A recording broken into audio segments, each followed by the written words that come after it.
जय हिंद, वंदे मातरम। दोस्तों, स्वागत है आपका आपके अपने इस यूट्यूब चैनल पर। आज के इस वीडियो में हरियाणा पुलिस कांस्टेबल के लिए हरियाणा सामान्य ज्ञान, general science, general Hindi, GK GS के क्वेश्चन इस वीडियो में डिस्कस करेंगे। तो इस वीडियो को पूरा जरूर देखिए। यदि वीडियो अच्छा लगे वीडियो को लाइक करें, शेयर करें। चैनल पर पहली बार विजिट कर रहे हैं तो चैनल को सब्सक्राइब कर लें। पास ही में आपके बेल आइकन होगा, उसको भी दबा लें। इससे आने वाली नई वीडियो नोटिफिकेशन आप सभी लोगों तक आसानी से पहुंच जाएगी।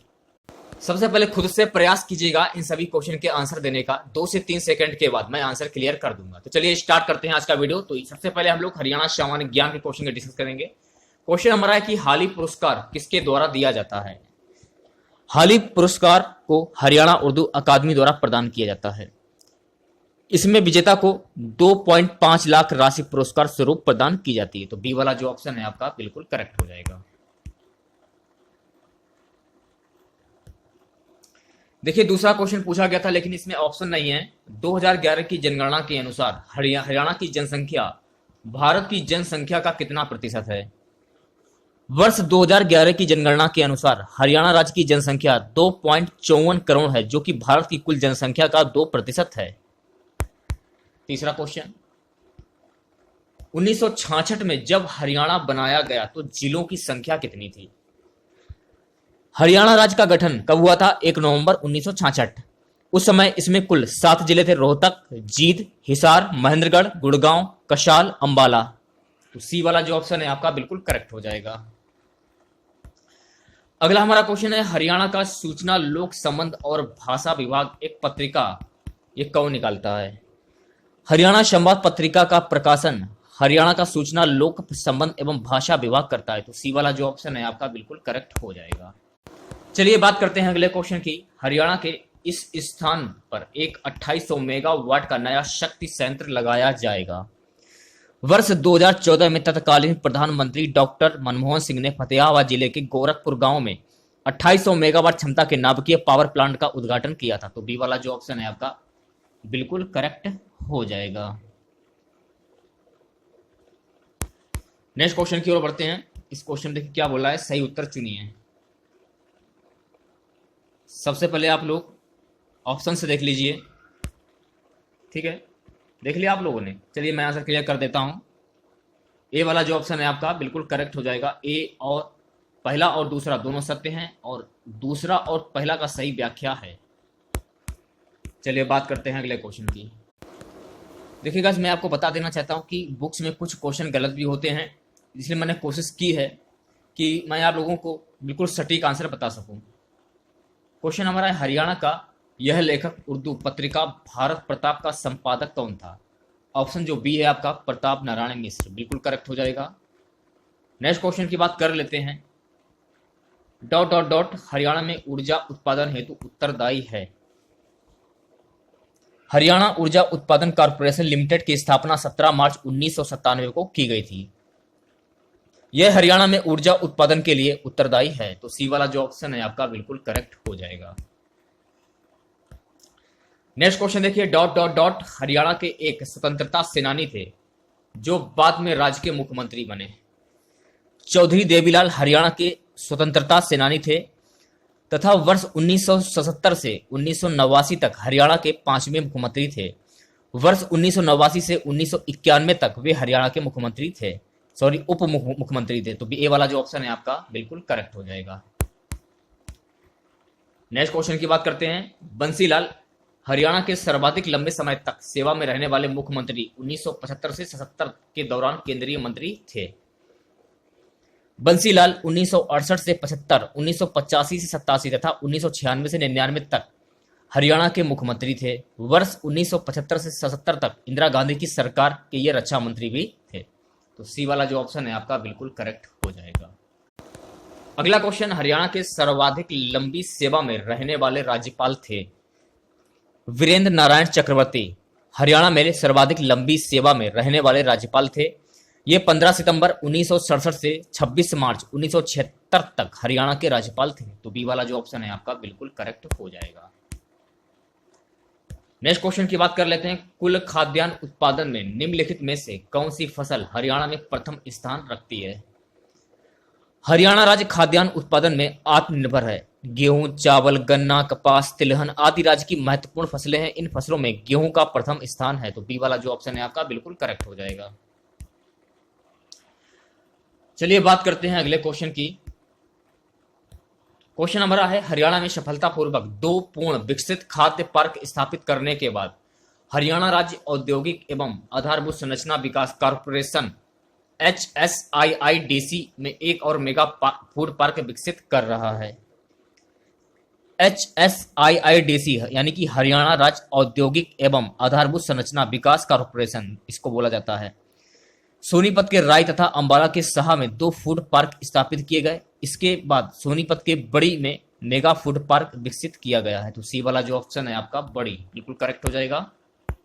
नेक्स्ट क्वेश्चन पूछा गया था डॉट डॉट डॉट हरियाणा का राज्य पशु है, तो हरियाणा का राज्य पशु है काला हिरण। बी वाला जो ऑप्शन है आपका बिल्कुल करेक्ट हो जाएगा। हरियाणा की विधानसभा ये कहां पर स्थित है? हरियाणा राज्य की विधानसभा चंडीगढ़ में स्थित है। यहाँ कुल 90 सीटें हैं। वर्तमान में श्री कुंवर लाल गुर्जर हरियाणा विधानसभा के उपाध्यक्ष हैं तथा अध्यक्ष ज्ञान चंद्र गुप्ता हैं, तो डी वाला जो ऑप्शन है आपका चंडीगढ़ बिल्कुल करेक्ट हो जाएगा। नेक्स्ट क्वेश्चन की बात कर लेते हैं। हरियाणा पुलिस और महिला एवं बाल विकास विभाग ने राज्य के खोए हुए बच्चों को ढूंढने और बचाने हेतु कौन सा ऐप शुरू किया है? ऑपरेशन मुस्कान को वर्ष 2015 में लॉन्च किया गया। इसका उद्देश्य हरियाणा पुलिस एवं बाल विकास विभाग द्वारा राज्य के खोए हुए बच्चों को ढूंढने व बचाने का कार्य करना है, तो सी वाला जो ऑप्शन है आपका बिल्कुल करेक्ट हो जाएगा। अगला क्वेश्चन, हरियाणा ने योग और आयुर्वेद को बढ़ाने के लिए डॉट डॉट डॉट को राज्य का ब्रांड एम्बेसडर किसे नियुक्त किया है? बाबा रामदेव। ऑप्शन जो ए है आपका बिल्कुल करेक्ट हो जाएगा।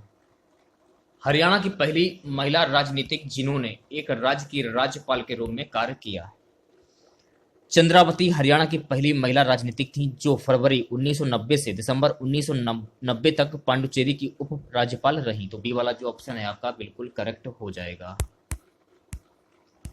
अगला क्वेश्चन, 2 बार माउंट एवरेस्ट पर चढ़ने वाली विश्व की प्रथम और सबसे कम आयु की महिला हैं संतोष यादव। हरियाणा की पर्वतारोही हैं। इन्होंने मई 1992 तथा 1993 में माउंट एवरेस्ट पर आरोहण किया था, तो बी वाला जो ऑप्शन है आपका बिल्कुल करेक्ट हो जाएगा।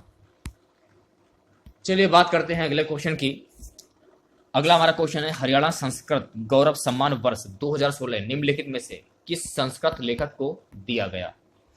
आचार्य महावीर प्रसाद शर्मा को संस्कृत गौरव सम्मान वर्ष 2016 प्राप्त हुआ, तो बी वाला जो ऑप्शन है आपका बिल्कुल करेक्ट हो जाएगा। अगला क्वेश्चन है, इनमें से संज्ञा शब्द है, तो ध्यान में रखिएगा आप लोग, जो शब्दांश पदार्थों की अवस्था, गुण, दोष, धर्म, दशा, स्वभाव आदि का बोध कराते हैं उन्हें हम भाववाचक संज्ञा कहते हैं, जैसे कि माधुर्य, मिठास, बचपन आदि। तो ए वाला जो ऑप्शन है आपका बिल्कुल करेक्ट हो जाएगा। चलिए बात करते हैं अगले क्वेश्चन की। किस कारण से आकाश का रंग नीला दिखाई देता है? जब प्रकाश किसी ऐसे माध्यम से गुजरता है जिसमें धूल तथा अन्य पदार्थों के अति सूक्ष्म कण होते हैं, तो इनके द्वारा प्रकाश सभी दिशाओं में प्रसारित हो जाता है, जिसे प्रकाश का प्रकीर्णन कहते हैं। आकाश का रंग सूर्य के प्रकाश के प्रकीर्णन के कारण नीला दिखाई देता है, तो सी वाला जो ऑप्शन है आपका बिल्कुल करेक्ट हो जाएगा। चलिए बात करते हैं नेक्स्ट क्वेश्चन की। क्वेश्चन हमारा है, वह अवस्था जब सचमुच में युद्ध हुआ नहीं होता परंतु युद्ध का माहौल हमेशा बना रहता है, उसे क्या कहते हैं? उसे कहते हैं शीत युद्ध। बी वाला जो ऑप्शन है आपका बिल्कुल करेक्ट हो जाएगा। अगला क्वेश्चन, निम्नलिखित में से कौन एक गैर परंपरागत ऊर्जा स्रोत है? पवन ऊर्जा गैर परंपरागत ऊर्जा का स्रोत है। पवन ऊर्जा का इस्तेमाल विद्युत उत्पन्न करने के अतिरिक्त सिंचाई के लिए जल को पंपिंग में किया जा सकता है। पवन ऊर्जा के उत्पादन में गुजरात, आंध्र प्रदेश, कर्नाटक, मध्य प्रदेश, राजस्थान, तमिलनाडु एवं महाराष्ट्र अग्रणीय राज्य हैं, तो डी वाला जो ऑप्शन है आपका बिल्कुल करेक्ट हो जाएगा। अगले क्वेश्चन की बात कर लेते हैं, निम्नलिखित में से संसाधन का कौन सा तरीका दुग्ध तथा दुग्ध उत्पादों के परीक्षण में प्रयोग किया जाता है? सी वाला जो ऑप्शन है आपका बिल्कुल करेक्ट हो जाएगा, पाश्चुरीकरण। चलिए बात करते हैं नेक्स्ट क्वेश्चन की। राष्ट्रपति द्वारा राज्यसभा में मनोनीत सदस्यों की संख्या कितनी होती है? राष्ट्रपति राज्यसभा में 12 सदस्य मनोनीत कर सकता है। अन्य सदस्यों का चुनाव होता है। राज्यसभा में सदस्य 6 वर्ष के लिए चुने जाते हैं, जिनमें 1/3 सदस्य प्रत्येक 2 वर्ष में सेवानिवृत्ति होते हैं। तो इस क्वेश्चन का सी वाला जो ऑप्शन है आपका 12 बिल्कुल करेक्ट हो जाएगा। चलिए बात करते हैं नेक्स्ट क्वेश्चन की। क्वेश्चन हमारा है कि भारत में पंचायती राज व्यवस्था को लागू करने वाला प्रथम राज्य था। आधुनिक भारत में प्रथम बार तत्कालीन प्रधानमंत्री जवाहरलाल नेहरू द्वारा राजस्थान के नागौर जिले में 2 अक्टूबर 1959 को पंचायती राज व्यवस्था को प्रारंभ किया गया। तो बी वाला जो ऑप्शन है आपका बिल्कुल करेक्ट हो जाएगा। नेक्स्ट क्वेश्चन देखिए, भारत में निम्नलिखित में से कौन सा प्रदेश झूम कृषि के लिए प्रसिद्ध है? झूम कृषि, जिसमें पहले वृक्षों तथा वनस्पतियों को काटकर उन्हें जला देते हैं और साफ की गई भूमि को जुताई करके बीज बो देते हैं। फसल पूर्णतः प्रकृति पर निर्भर रहती है और उत्पादन बहुत कम होता है। यह एक स्थानांतरणीय कृषि है। भारत की पूर्वोत्तर पहाड़ियों में आदिम जातियों द्वारा की जाने वाली इस प्रकार की कृषि को झूम कृषि कहते हैं। तो डी वाला जो ऑप्शन है आपका बिल्कुल करेक्ट हो जाएगा। अगला क्वेश्चन, शहर जो भारत की सिलिकॉन वैली के नाम से जाना जाता है वह है बेंगलुरु। भारत के राज्य कर्नाटक की राजधानी है। बेंगलुरु जो है वह भारत के कर्नाटक की राजधानी है। बेंगलुरु भारत के सूचना प्रौद्योगिकी निर्यातों का अग्रणी स्रोत है। भारत को अग्रणी सॉफ्टवेयर कंपनियों का मुख्यालय इलेक्ट्रॉनिक सिटी में भारत के प्रमुख तकनीकी संगठनों इसरो, इन्फोसिस और विप्रो का मुख्यालय यही है। इसी कारण इसे भारत का सिलिकॉन वैली कहा जाता है। तो ए वाला जो ऑप्शन है आपका बिल्कुल करेक्ट हो जाएगा। चलिए बात करते हैं नेक्स्ट क्वेश्चन की। चींटी या मधुमक्खी के काटने पर उसके डंक में निम्न द्रव्य पाया जाता है। फार्मिक अम्ल, ए वाला जो ऑप्शन है आपका बिल्कुल करेक्ट हो जाएगा। फार्मिक अम्ल या कार्बनिक यौगिक में यह लाल चींटियों, मधुमक्खी, बिच्छू तथा वरों के डंकों में पाया जाता है। नेक्स्ट क्वेश्चन की ओर बढ़ते हैं। क्वेश्चन हमारा है कि सिक्किम, भारत एवं चीन किसके माध्यम से एक दूसरे से जुड़े हैं? यह क्वेश्चन में पूछा जा रहा है। नाथुला हिमालय का एक पहाड़ी दर्रा है जो भारत के सिक्किम राज्य और दक्षिण तिब्बत में चुंबी घाटी को जोड़ता है। भारत और चीन नाथुला दर्रे के माध्यम से एक दूसरे से जुड़े हैं। तो ए वाला जो ऑप्शन है आपका बिल्कुल करेक्ट हो जाएगा। अगला क्वेश्चन, किस माध्यम में ध्वनि का वेग अधिकतम होता है? ध्वनि एक यांत्रिक तरंग है। इसके संचरण के लिए माध्यम की आवश्यकता होती है। निर्वात में ध्वनि का संचरण नहीं होता है। वायु में ध्वनि का संचरण एक अनुदैर्ध्य तरंग के रूप में होता है। अलग अलग माध्यमों में ध्वनि की चाल भिन्न भिन्न होती है। ठोस में ध्वनि का वेग अधिकतम होता है। तो बी वाला जो ऑप्शन है आपका बिल्कुल करेक्ट हो जाएगा। नेक्स्ट क्वेश्चन, यदि घन के प्रत्येक किनारे को 50% बढ़ाया जाए तो उसके क्षेत्रफल में प्रतिशत वृद्धि होगी। ए वाला जो ऑप्शन है आपका बिल्कुल करेक्ट हो जाएगा। मानव हृदय में शुद्ध रक्त पाया जाता है महाधमनी एवं वाय निलय में। ए वाला जो ऑप्शन है आपका बिल्कुल करेक्ट हो जाएगा। अगला क्वेश्चन देखिए क्या है। क्वेश्चन है कि स्थानीय निकाय अपने लिए राजस्व इकट्ठा करती हैं। स्थानीय निकाय अपने लिए गृह कर वसूल कर राजस्व इकट्ठा करती हैं। तो सी वाला जो ऑप्शन है आपका बिल्कुल करेक्ट हो जाएगा। अगला क्वेश्चन, निम्नलिखित में से कौन प्लास्टिक बहुलक नहीं है? टेफ्लॉन एक संश्लेषित फ्लोरो बहुलक है। यह अनेकों कार्यों के लिए उपयोगी है। इस पर ऊष्मा, अंगल तथा क्षार का प्रभाव नहीं पड़ता है। यह विद्युत धारा का कुचालक है। टेफ्लॉन प्लास्टिक बहुलक नहीं है। तो बी वाला जो ऑप्शन है आपका बिल्कुल करेक्ट हो जाएगा।